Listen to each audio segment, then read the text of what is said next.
This is an open message to every member of Congress on behalf of the American people and the people of the world. The decision as to whether the U.S. will attack Syria is hanging in the balance right now.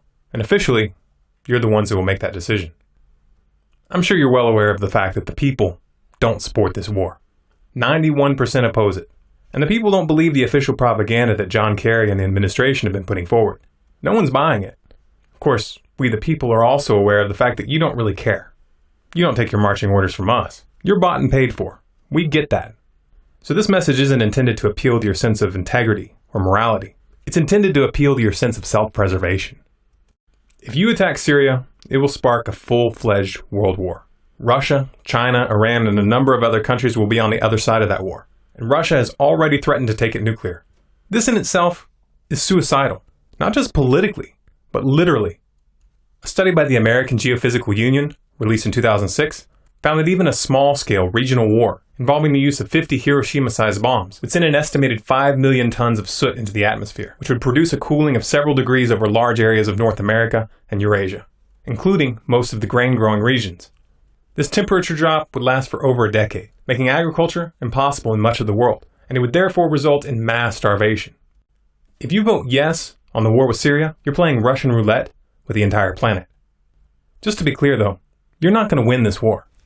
You don't have the support of the people, and you don't have the support of the military. The top brass, including the chairman of the Joint Chiefs of Staff, General Martin Dempsey, are against it, and the rank and file are speaking out. If the military doesn't support this war and you send them anyway, you're inviting mutiny. I know that there are those among you who think that this conflict will somehow unify the people and rally them behind you, but you're wrong. That might have worked in the past, but we're on to you. The people see what you're doing. If you take us into this war and bombs start falling on American soil, the voices of reason, the ones that have been working to prevent a violent uprising in America, won't be in a position to stop what will happen next.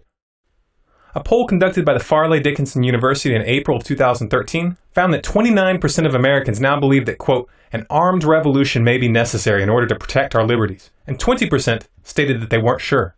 That's a staggering figure, especially since this poll was taken during a period of stability. Imagine what happens when real hardship hits, when people really have nothing left to lose.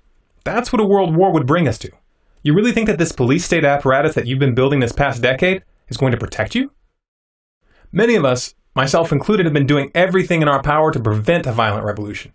We don't want to see that chain of events unfold. We don't want to see mob justice, public executions, men being hunted down like dogs.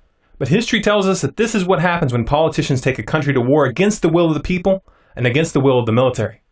You will lose this war. You will lose control of the armed forces. You will lose control of the country, and you will spend the rest of your life in hiding, if you survive at all. That's not a threat. That's just a warning from the pages of history. Ignore that warning at your own peril.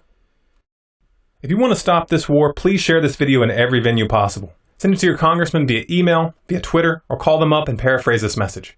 Share it to Facebook, on your blog, post it in comments on the pages of politicians, and spread it through your network of friends.